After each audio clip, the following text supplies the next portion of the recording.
luar biasa banget kan? Keren banget, lihat deh. Aku tuh suka banget loh ngeliat gayanya, keren banget. Coba dilihat nih. Handmade loh, bikin sendiri. Apanya? Semuanya. Oh ya? Ya. Kamu bisa ngejahit juga berarti? Iya. Oke. Itu sebenarnya asal aja, karena aku bingung kayak cita-cita aku apa ya gitu. Aku nanya nih sama kakak. Lalu kakakku bilang, kenapa lo nggak nyobain jadi fashion designer aja? Karena ngelihat Lala gitu, seneng berfashion. Ya, katanya gitu.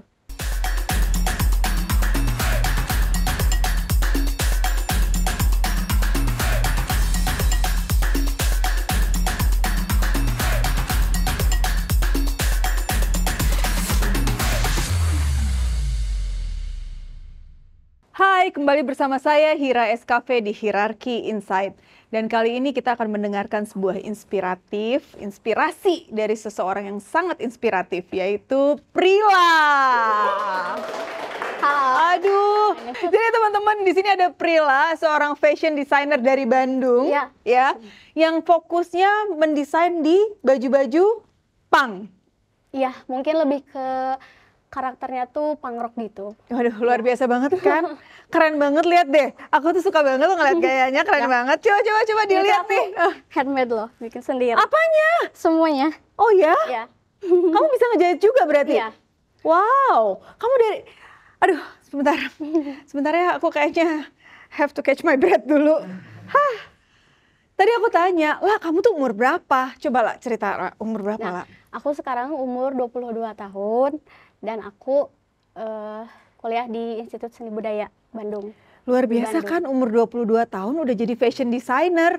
Waduh, lah dari umur berapa seneng ngedesain? Awal mulanya mungkin aku nggak mendesain dulu ya. Awal mulanya tuh aku seneng fashion. Gitu. Dari kecil tuh emang seneng dandan gitu. Iya. Maksudnya seneng mix and match. Kalau anak-anak kan gitu ya, mix and match gitu. Ya, awal mulanya tuh aku waktu kecil. Aku kan sering lihat orang tua aku nih, mama tentunya. Mama suka mayetin kebaya-kebaya buat kayak nikahan gitu. Oh, oke. Nah, dari kecil aku suka pengen nyoba. Kayak, mah, Lala pengen nyobain dong gitu. Ikutan mayet. Nah, di situ diajarin sama mama pakai ini kan, pakai masih manual, pakai jarum tangan.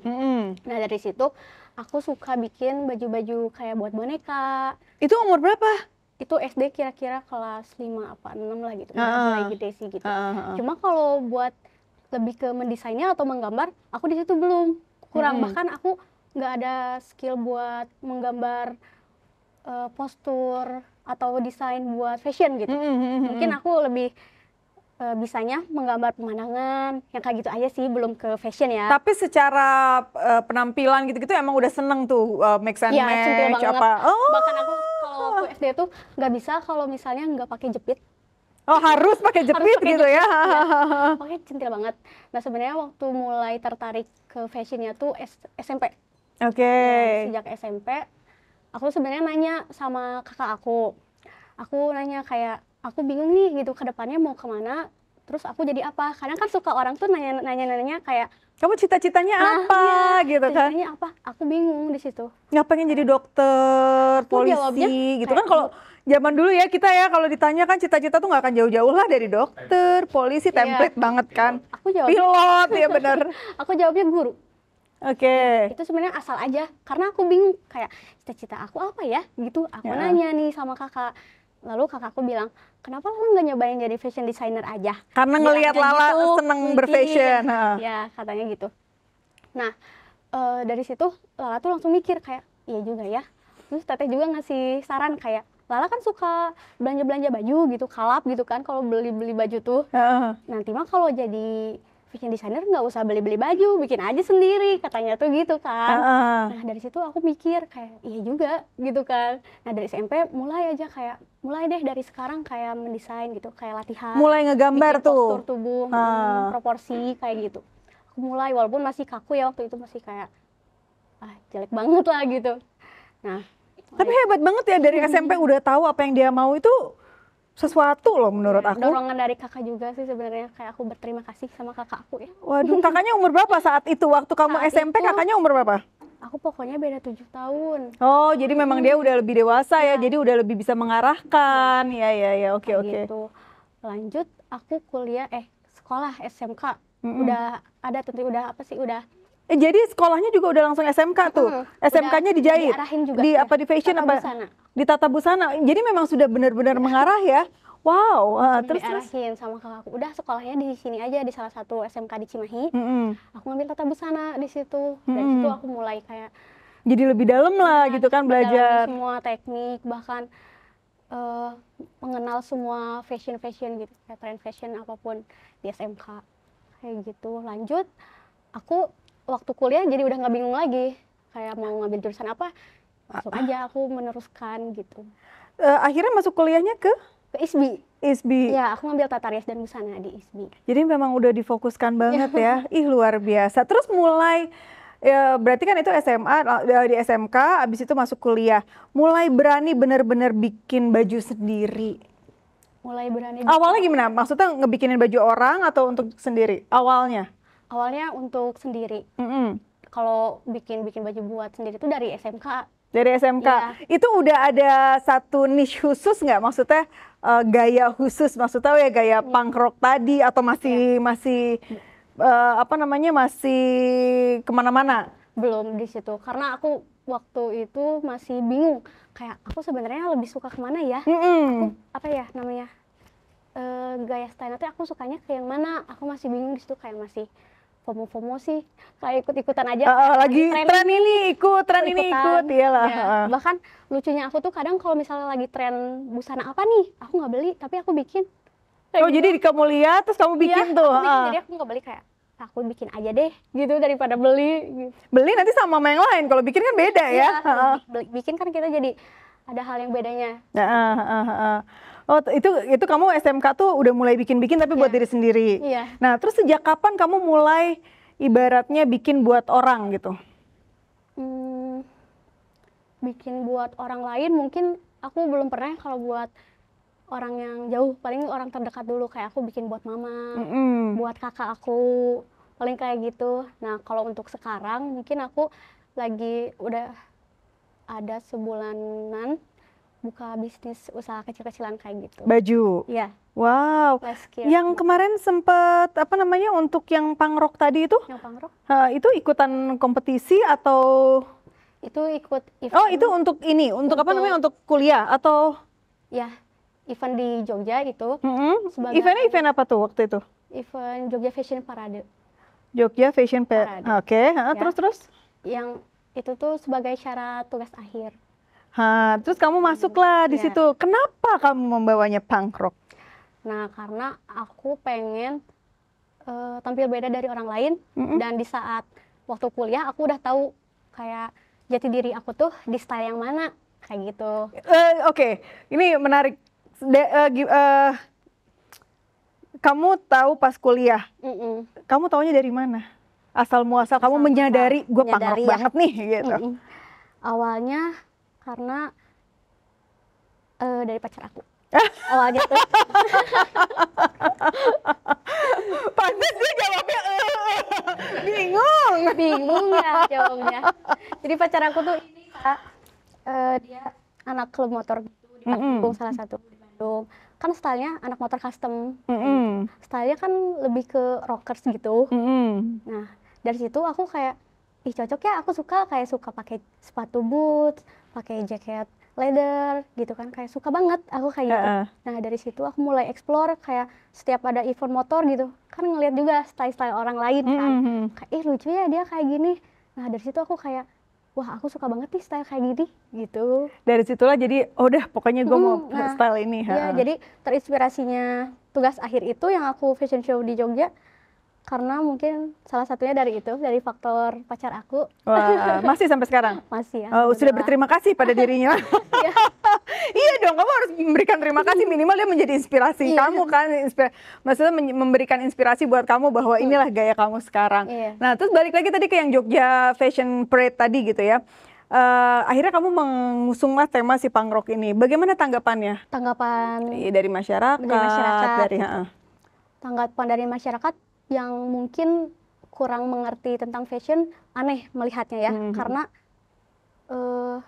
Karena kalau misalkan kita mendengar kata punk itu vibes-nya tuh kan kayak jalanan banget ya gitu. Nah, di sini tuh aku ngebawain si desain aku, bagaimana caranya biar orang lain tuh melihat kalau Punk is a punk, fashion. ya sebenarnya kayak gak bisa, gak di gimana ya, gak bisa dilihat sebelah mata gitu, biar nggak dipandang sebelah mata. Punk tuh aku sebenarnya mau ngangkat itu.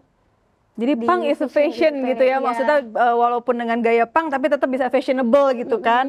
Misalnya look at you now gitu, maksudnya gaya kan asik banget gitu loh, walaupun punk tapi kan keren gitu, bukan yang kalau misalnya mungkin ya orang-orang di luar sana yang kalau punk kayak anak jalanan gitu kan. Tapi kan ini jadi keren gitu, kamu bisa mentwist itu, menjahit ya ibaratnya ya. Mungkin menjahit itu menjadi sesuatu yang keren. Iya, tapi kalau untuk sebagian orang yang mengerti fashion, mereka salut gitu sama aku, kayak berani gitu ngambil tema kayak gini. Iya, tema yang jarang banget orang ambil kan. Dan di situ juga aku membuat ini Kak, buat batik. Batik yang sama aku kolaborasiin sama ciri khas punk di situ. Gimana caranya batik jadi punk? Bukan batik, apa ya? Teknik mungkin ya. Karena waktu TA tuh harus ada tekniknya. Nah, aku tuh ngambil teknik printing. Jadi aku ngedesain juga itunya kayak batik printingnya. Aku memadukan di situ wayang Bima sama punk rock gitu. Terus dijadiin apa? Dijadiin kain. Nah, kainnya itu sama aku dijahit di desain-desain aku. Oh, gitu. Terus kamu sekarang mulai jualan atau gimana tuh? Ya, sekarang aku mulai jualan, cuma jualannya nggak kayak full satu busana gitu atau satu look. Kayak sebagian aja, contohnya kayak ini sebagai Ininya doang. Iya. Gitu, sama kayak dasi-dasi. Aku jualannya masih yang kecil-kecil sih Kak. Tapi pasti banyak dong teman-teman yang suka. Ya, alhamdulillah. Kamu jualannya di mana tuh? Di online. Online. Masih online, belum ada toko offline-nya? Belum, insya Allah ya. Mudah-mudahan, amin. Nah, terus udah gitu gimana cara kamu mendapatkan pasar si punk rock tadi gitu? Mungkin kan ini kan pasar yang sangat spesifik gitu ya, si punk rock ini kan pasar yang sangat spesifik. Gimana cara kamu mendapatkan pangsa pasar si punk rock tadi gitu? Apakah memang khusus kepada orang-orang yang hanya suka punk rock atau bisa untuk masyarakat umum gitu? Dan bagaimana cara kamu mengkomunikasikan itu ke masyarakat umum tentang fashionnya punk rock ini? Awalnya aku promosiin kostum punk rock kayak gini, kayak style kayak gini tuh lebih ke orang yang suka aja sih Kak, karena nggak semua orang bakal nerima dan suka kan gitu. Aku pasarinnya ke teman-teman dekat aku, terutama di anak-anak motor. Karena tanggapan mereka gimana? Tanggapan mereka apresiasi sekali sih gitu, kayak ya keren katanya gitu. Bisa bikin yang kayak gini. Cuma aku untuk sekarang nggak, buat yang bisnis aku sekarang jalani nggak desainnya tuh nggak melulu punk rock. Karena kan sebenarnya kayak misalnya dasi atau misalnya ini apa namanya, skirtnya? Skirt outer. Kayak gini-gini kan bisa dipakai, nggak harus untuk gaya punk aja kan gitu kan. Terus pada saat kamu jualan seperti ini, tanggapan pasar gimana? Cukup bagus karena mereka ngelihatnya, apalagi lebih ke dasi mungkin ya. Karena kalau les skirt outer ini kan udah nggak aneh. Maksudnya lebih, orang lain ada yang jual juga mungkin beda bahan aja. Karena apresiasinya tuh banyaknya lebih dari dasi. Dasinya dapat pin-pinnya juga nih? Enggak? Iya, sama ini. Oh iya, sama pin-pinnya juga? Dan aku ini semua handmade Kak, makanya. Pin-pinnya juga kamu bikin sendiri? Memang dia kreatif ya. Jadi aku tuh kalau di bisnis aku yang ini, ada 2 style gitu. Stylenya tuh yang satu mah agak metal, funky gitu. Nah yang satu lagi mah kayak cewek-cewek kue gitu. Kalau ada sekarang mah bilangnya cewek-cewek kue yang pinky gitu. Kalau bumi kan yang earthy. Kalau kue yang warna-warni. Kalau cewek kue ya kurang gaul. Pinky. Nah terus lah, katanya kan Lala nih sekarang sering bikin konten juga nih ya. Nah konten apa aja tuh lah kalau boleh cerita? Aku kalau sekarang tertarik sama konten make up gitu. Make up. Ya Iya, kayak make up transisi kamu make lucu loh. up kayak gitu. Aku dari tadi ngeliat make upnya keren banget sih, aku nggak bisa make upan lagi. Terus. Terus selain itu lebih ke OOTD aja sih, outfit of the day kayak gitu. Itu pasti seru banget ya, maksudnya Ya. itu pasti orang pada banyak yang suka ya, secara kamu kan gayanya asik gitu loh. Cuma aku juga kalau di outfit of the day itu nggak melulu tentang apa yang aku suka gitu. Oh, Ya. jadi tentang apa aja biasanya kalau Soalnya untuk itu? aku campur aja sih Kak, kayak aku mix and match, kayak style yang lebih metal atau style cewek kue juga masuk di aku mah gitu. Cewek kulitan warna-warni tadi ya? Yang pinky-pinky gitu. Kayak gitu-gitu aja sih. Oh, jadi nggak selalu hitam? Ya, kalau di akun aku kayak gitu. Oke, terus Lala nih sekarang ya di umur 22 tahun sudah menggeluti sebagai seorang fashion designer ya, gitu kurang lebihnya ya. Menurut Lala, kalau Lala melihat prospek fashion designer di Indonesia itu seperti apa sih? Cukup menjanjikan sih ya prospeknya. Karena dari sekarang aja masih banyak, udah mulai banyak desainer baru gitu. Mereka membuat brand lokal. Walaupun kayak prospek di Indonesia sangat berbeda ya sama yang ada di luar. Gitu. Bedanya apa tuh, La? Seperti apa misalnya? Bedanya kalau dari luar lebih susah dalam hal apa ya? Mungkin lebih syarat-syaratnya tuh lebih susah gitu, Kak. Kayak kalau kita mau fashion show nih, di luar tuh lebih susah gitu syarat-syaratnya. Sedangkan kalau di Indonesia menurut aku kita dari kalangan apapun, kita bisa fashion show dan kita bisa menampilkan karya kita gitu. Lebih mudah ya dan lebih banyak mungkin ya ininya ya di sini ya, maksudnya wadahnya ya. Wadahnya iya. Terus ada seorang fashion designer yang menjadi role model nggak buat Lala? Role model aku Ivan Gunawan sih Kak. Oh ya? Wow, kenapa tuh? Karena aku melihat beliau tuh lebih ke muslim sih ya. Aku sebenarnya tujuan awalnya tuh aku pengen bikin produk muslim sebenarnya gitu. Kayak Dian Pelangi juga gitu. Dan aku ngelihatnya juga Ivan Gunawan udah sukses banget sampai mereka punya banyak banget usahanya gitu, butik. Itu sebenarnya yang aku pengen gitu Kak. Walaupun aku belum terjun di busana yang aku pengen itu yang muslim, bikin kayak gitu belum. Tapi gaya kamu kan keren banget ini, maksudnya tetap hijabers tapi keren gitu loh. Kayaknya mungkin kamu perlu lebih untuk mensosialisasikan ini deh. Maksudnya gaya punk untuk para hijabers, jadi anak-anak muda juga kan, teman-teman kamu yang generasi-generasi Gen Z ini gitu kan bisa terinspirasi nih dengan gayanya Lala.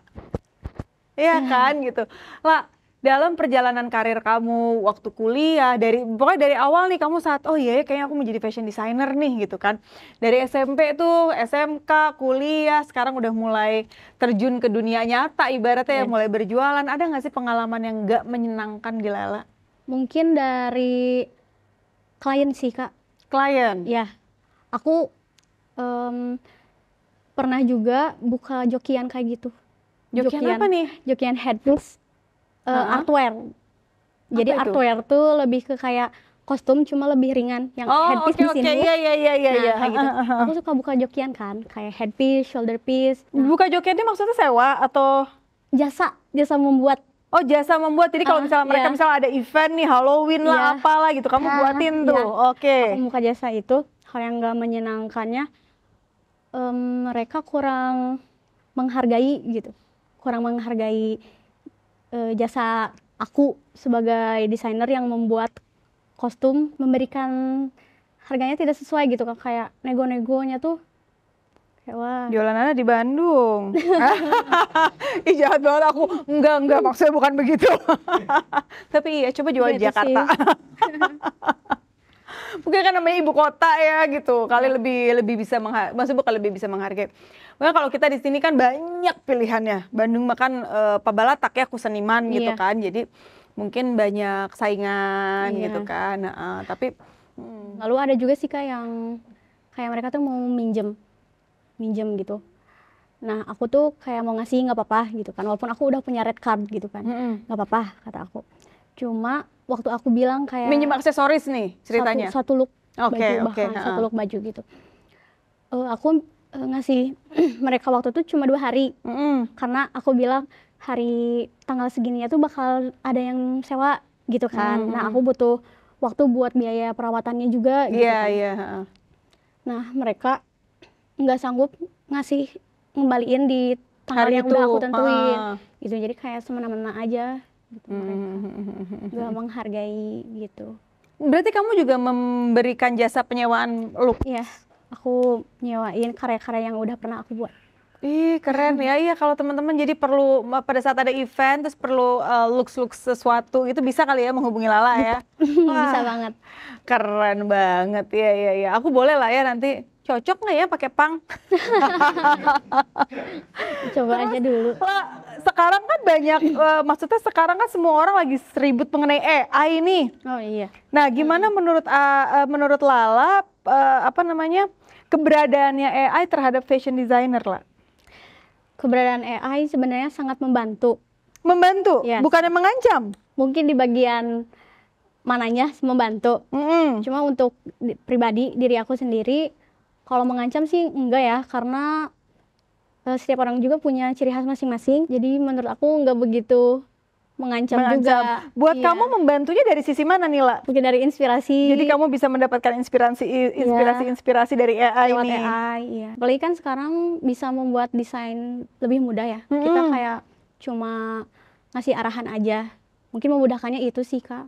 Kamu kalau ngedesain masih pakai tangan atau udah pakai Aku keduanya, ada yang masih pakai tangan gitu, manual, dan satu lagi aku pakai Adobe Illustration. Oke. Terus biasanya dapat ide-ide dari mana, La? Ide aku paling ngeliat dari Pinterest. Oh, jadi tetap ya harus tetap Iya. buka-buka juga untuk mendapatkan ide-ide Ya, baru selain ya. itu melihat juga lingkungan sekitar, tren-tren juga gitu. Keren. La, project terdekat yang ingin Lala lakukan apa? Aku pengen fashion show lagi. Pengen fashion show kayak Iya. waktu di Jogja kemarin Kayak Jogja maksudnya. lagi. Kemarin bawain berapa looks? 6 looks. 6 looks. Ya. Jadi project terdekat pengen fashion show Pengen lagi. fashion show lagi. Apalagi kan sekarang pengen naikin brand gitu. Jadi nanti waktu fashion show aku udah nggak bawa Brandnya sekarang apa? nama brandnya Funky Fairy. Wow, Fairy. Funky Fairy, keren nih. Itu dua kombinasi yang luar biasa. Jarang-jarang kan ada fairy yang funky. Biasanya kan girly dong, ya nggak sih? Terus. Ya. Makanya di produknya tuh ada 2 sisi gitu loh, Kak. Ada 2 target pasar istilahnya mah. Jadi ada funky-nya, ada yang fairy-nya gitu. Oke. Kayak yang tadi aku buat dasi, ini masuknya ke yang funky. Ya, Kalau yang fairy itu lebih ke pita-pita, warna-warnanya itu yang lebih ke kayak pink. yang untuk yang kue-kue lucu-lucu, tadi yang itu ya. kue-kue. Terus lah, cita-cita besar Lala apa? Pengen jadi desainer yang banyak dikenal sama orang lain. Terus aku pengen, setelah kan tadi aku pengen fashion show nih gitu. Setelah itu aku pengen punya apa namanya, toko apa sih? Toko Ya, butik. aku pengen punya butik. Kalau enggak store brand aku yang ini. Woi, yang Funky Fairy. Ya, yang Funky Wah, Fairy. kita tunggu banget Bella ya Funky Fairy-nya. Jangan lupa undang-undang kita ya, La ya. Thank you banget ya, La, udah datang ke Hierarchy Insight. Lala boleh ada pesan atau untuk teman-teman Hierarchy Insight di luar sana, mungkin ada pesan-pesan yang ingin Lala sampaikan, silakan, La. Pesan aku buat kalian yang memiliki sedikit kemampuan, kalian asah aja kemampuannya. Nanti juga bakal ketemu jalannya di situ. Weh, keren. Lala, terima kasih banyak. Sukses selalu sama kasih. Funky Fairy-nya. Nanti kalau udah buka tokonya, kita diundang ya, La. Pasti. Thank you banget lah teman-teman Hierarchy Insight yang mungkin perlu inspirasi look punk rock tadi ya, atau Funky Fairy, bisa coba lihat Instagramnya Lala atau TikToknya Lala dan bisa mendapatkan inspirasi spesial dari Lala. Terima kasih semuanya, saya Hira SKV, sampai bertemu di Hierarchy Insight selanjutnya. Terima kasih Lala.